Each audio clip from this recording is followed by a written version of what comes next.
I've traveled through eternity, spending only seconds in pure consciousness. But the tears still drown my mouth. To me, the sweetest man in the world is a note Miles Davis brewed. Is a poem by Imamu. Is the song that some unknown brother gently sang outside. This is Harlem 411, and we're still in the zone. You're listening to WHCR 90.3 FM, and I have a poet who is a return guest, and she's been here before. Last time you were here, you had a full ensemble. You had singers, and you had a bass player. You had everything here with you. Today, you're here by yourself, and I want to welcome Samantha Thornhill. Hi, great to be here. Oh, thank you so much. Being a poet, I get the opportunity to travel, thankfully. So Bermuda came and called, so I went, and I didn't realize how close it was. It's like the best kept secret. Bermuda's about an hour and a half away. Right. And it is a very airy place. The people are laid back, they're friendly. A lot of tourists go there, so you know that the people are naturally going to be kind of friendly, Right. you know, with that sort of tourism. But at the same time, it's really the spirit of who many of them are. You know, the night was sort of focused around my coming, so I actually performed for an hour, which was a really nice, intimate time with the audience. Because you know, sometimes you'll go and you do a 20-minute set or a 30-minute set, and they get a small sense of who you are, but with an hour they really, you know, Capture who you are. Absolutely, because you know, I have a body of work that, you know, I've been writing since age 11, and I've been performing, you know, for the past 10 years or so. So I have a body of work that is, you know, different. I have lots of different types of poems for different reasons and different seasons and different styles, and you know, a lot of things make me who I am. You know, I come from Trinidad originally, so you know, that definitely made me feel at home in Bermuda, because it is an island, Right. you know, and it just felt really great to behold 3 or 4 shades of blue. Wow. You know, and it's essentially a limestone cap on top of a volcano in the middle of the ocean. That's Oh, what I didn't Bermuda know that. is. Wow. So all of the roofs are actually made of limestone. So the houses have these wild colors, like strange shades of purple and orange and green and yellow and blue, Right. but they all have these white roofs, and the roofs are designed to catch rainwater. So they live off the rain there, you know. So, you know, definitely, I feel like if I were to see a postcard of those roofs, I would know it's Bermuda. Right. You Tell know, us a little bit about, because you've traveled a lot, and what do you bring back when you go to these places, when you go abroad? What is it that you get from the people, and then you bring back, and then you put it into your work? Yeah, it manifests in all different ways, you know. I have different connections with different places. So in leaving Trinidad when I was young and moving to the United States, I've never felt quite at home anywhere, you know. So I'm sort of have this sort of nomadic side to me that's always searching for home wherever I go. Right. And I've definitely established something for myself here in Brooklyn, which I like to call home base. But I still don't call it home, you know. So where do you think home? Well, I suppose that's what the travels are about. I realize that through the people that I've been fortunate enough to have met, people who have hosted me for different reasons, that I find home in the people. And so therefore, to me, home can be anywhere. I feel like I have a home in Hungary, where I've returned to Hungary once more. I went there twice, and I have a solid group of people there that, you know, welcome me when I come, and I feel strangely family with them, you know, for that, even if it's just for 3 days. There's a meaningful connection there. Right. And then, South Africa is a place that always calls me back. I've been there 3 times. I'm working on a 4th. I'm writing a travel grant now to get back there. When you say travel grant, do you mean like an ambassador or something like that, where they would pay for you, or you would go teach or something of that sort? Well, it's called the Jerome Grant, and it's basically a travel grant for artists. And whether you're a writer or a dancer or a filmmaker, and this year is the literature category. And they basically give you money to go, and they actually don't want you to teach. They don't want you to perform. They want you to go there strictly for research. For research and to just be, so that you can produce work later on. So what I proposed to them was my plan is to go to South Africa for 2 months and stay in the townships of Gugulethu, which is in Cape Town. And one of my dear friends is from Gugulethu. And my idea is to talk to women in the townships about their experience before and post the apartheid regime ends. Wow. And to write poems in their perspectives. Oh, that's awesome. I then have, in the spirit of collaboration, I've been talking to this opera singer from South Africa. He's here in New York City. And we've been talking about, he wants me to write librettos that he will sing.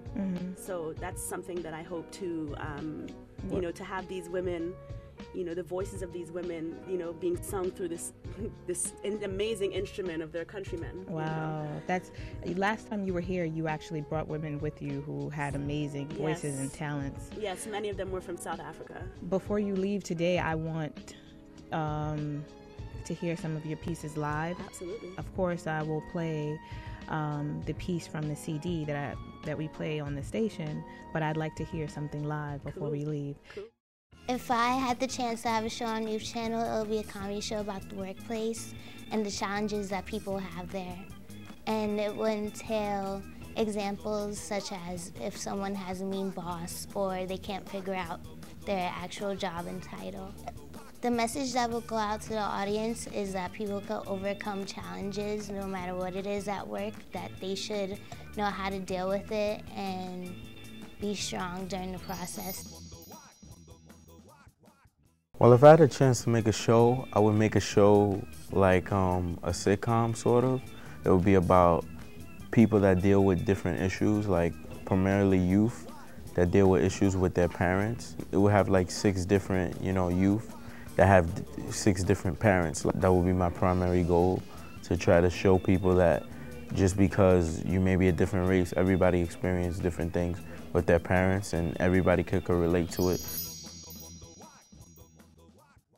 The show that I have is The Jose Show, where I produce it and I'm the host of it. The show is about youth nonprofit organizations that benefit young people, where I feature youth organizations that are working with the young people, that's doing tremendous work with these young people to get where they want to be in their careers. And the importance of this show is to make sure that young people get a chance to show off their talent and perform and bring out different discussions that they want to talk about.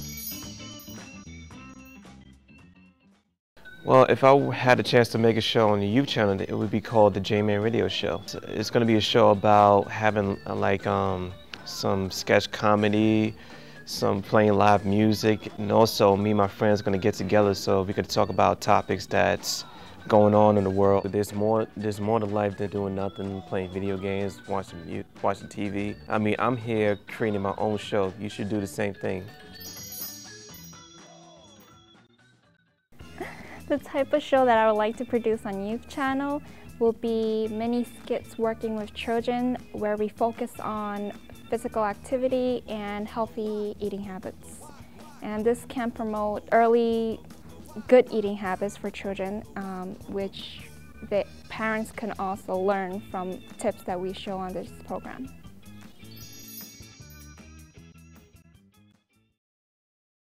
You mentioned finding your home.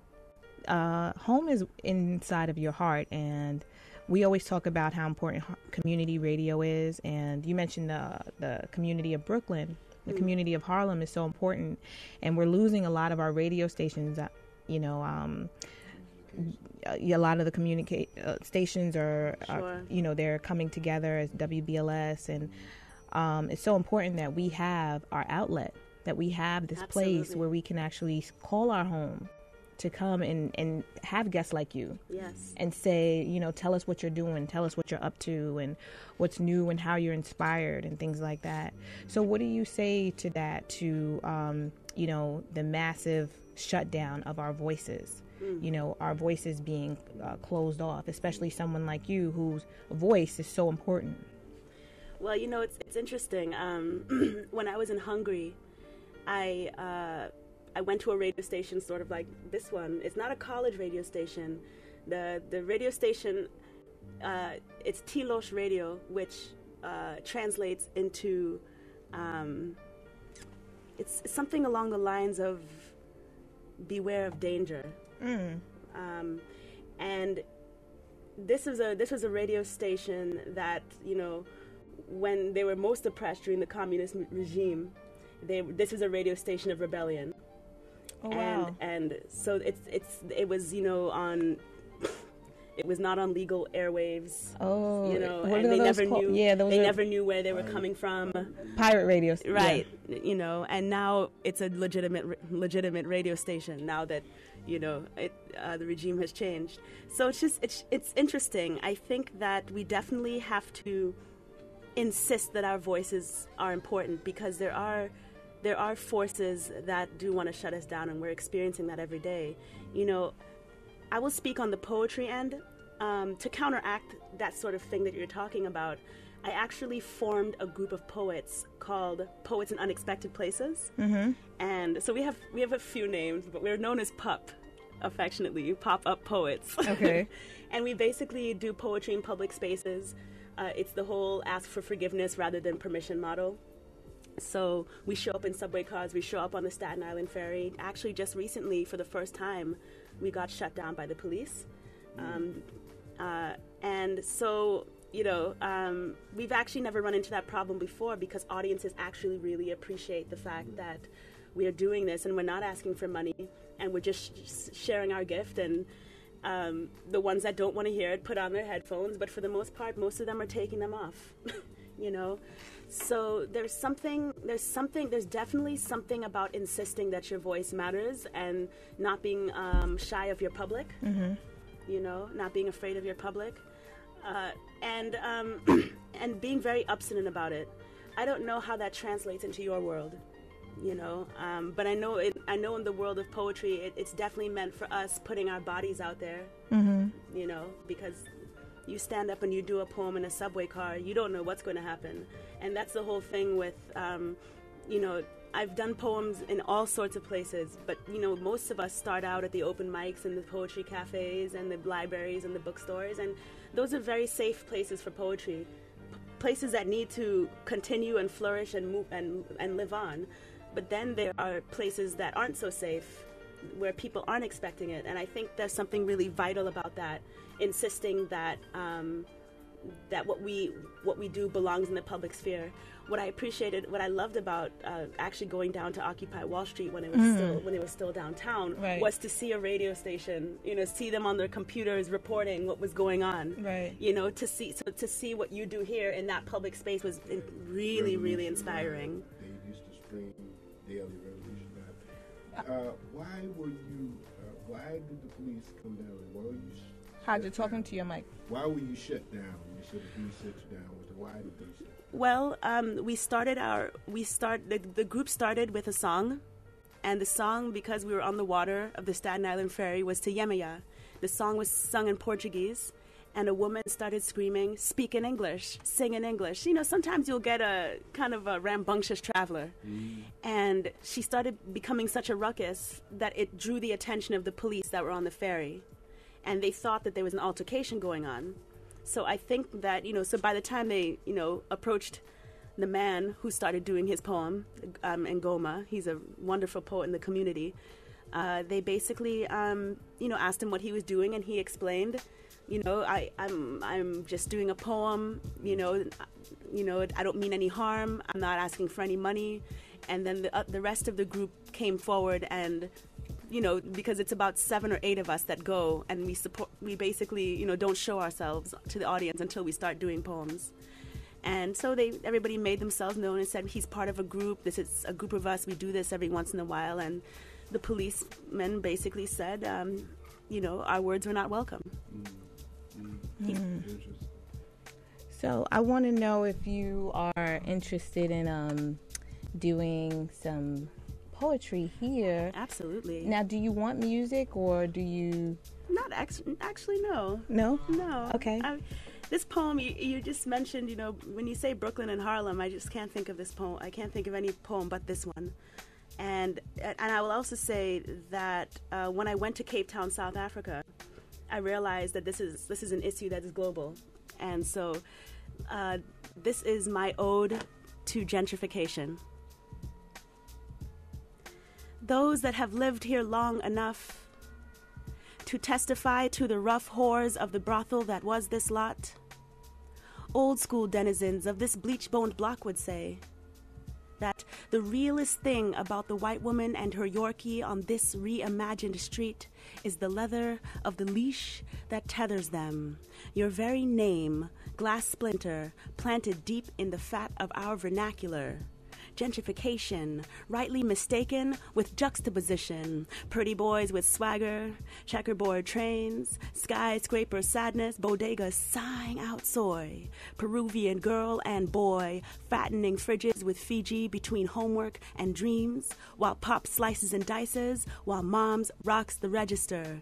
Gentrification, kissing cousin to gratification, who births gratitude, twin to regret. Yes, call me regretful. I am so sorry to thank you, gentrification, for the manner in which I participate in your cruel and convenient magic. You ushered out the family of whores who lived and loved where my head now rests. Yesterday I retrieved laundry cleaner than bells, my unmentionables caressed by another's mother's hands. Most days can't make heads or tails of you. And despite the smack I talk gentrification, I know my position. I sit on the upside of your coin, drinking in the sky's blue dregs while the teens I teach and the sturdy black grandmothers that salute with my seat kiss concrete. Thank you very much. Thank you. Thank you. That was great. That was great. Tell us about that. What inspired that? Where'd that come from? Brooklyn, I live in Williamsburg. Enough said.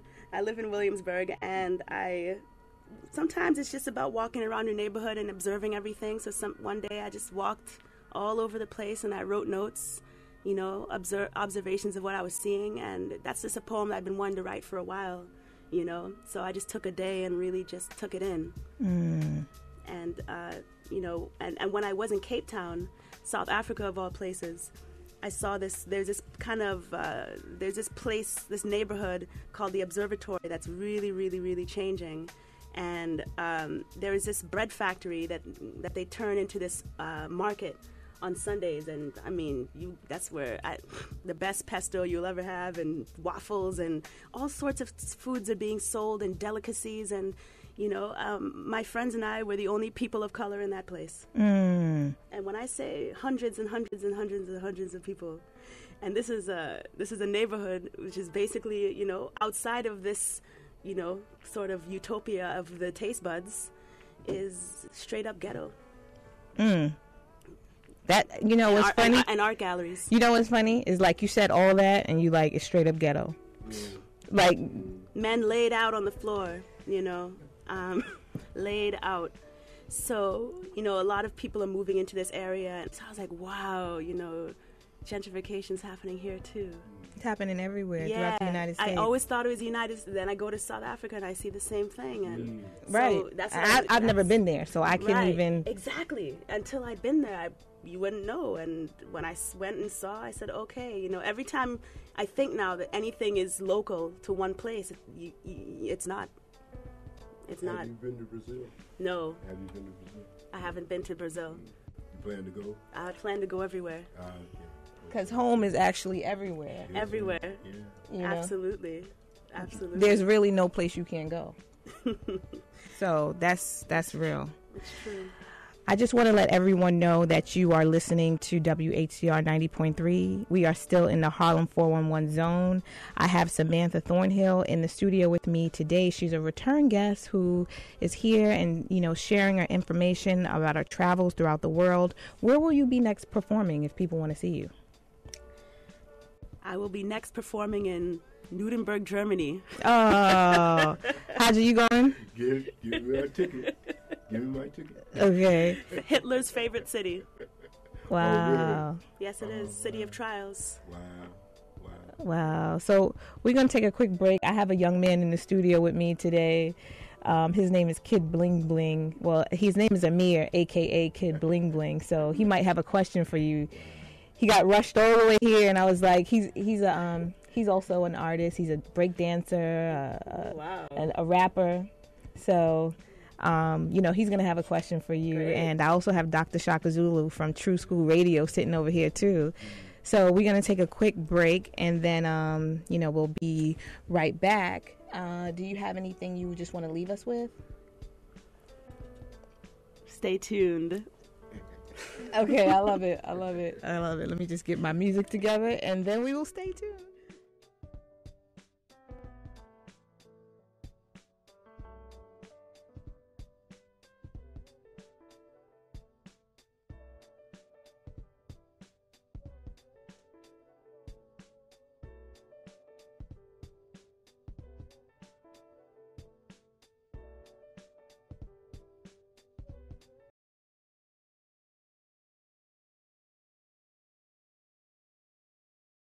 Well, if I had a chance to make a show, I would make a show like a sitcom, sort of. It would be about people that deal with different issues, like primarily youth that deal with issues with their parents. It would have like 6 different, youth that have 6 different parents. That would be my primary goal, to try to show people that just because you may be a different race, everybody experiences different things with their parents, and everybody could relate to it.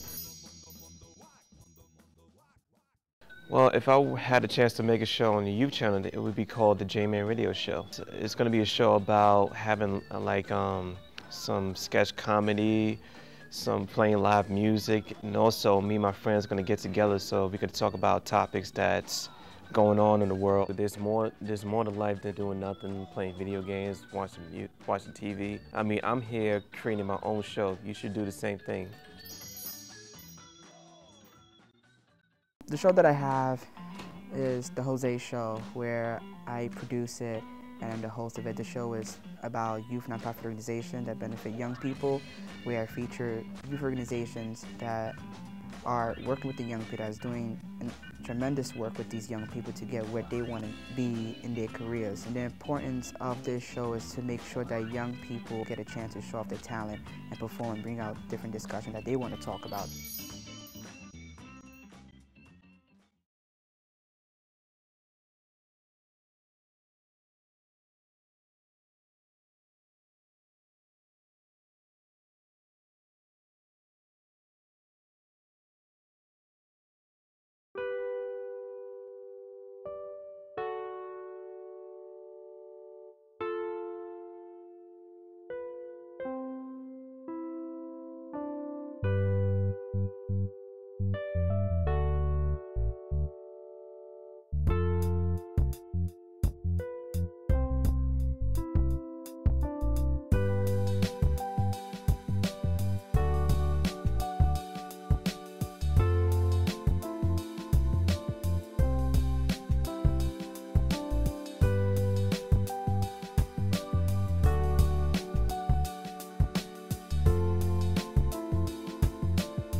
If I had the chance to have a show on Youth Channel, it would be a comedy show about the workplace and the challenges that people have there.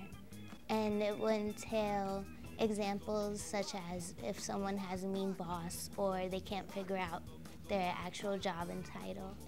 The message that will go out to the audience is that people can overcome challenges no matter what it is at work, that they should know how to deal with it and be strong during the process.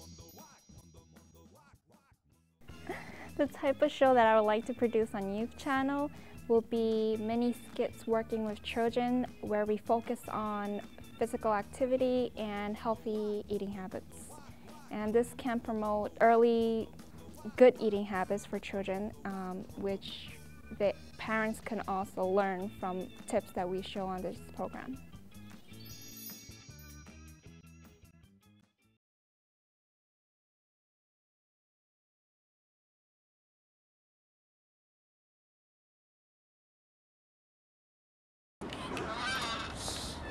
All this money out here.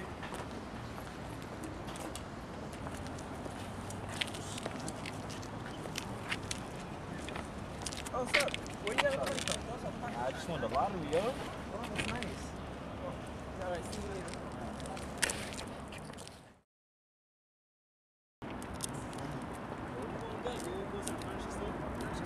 Yeah, I'm about to get some furniture for my mom. All right.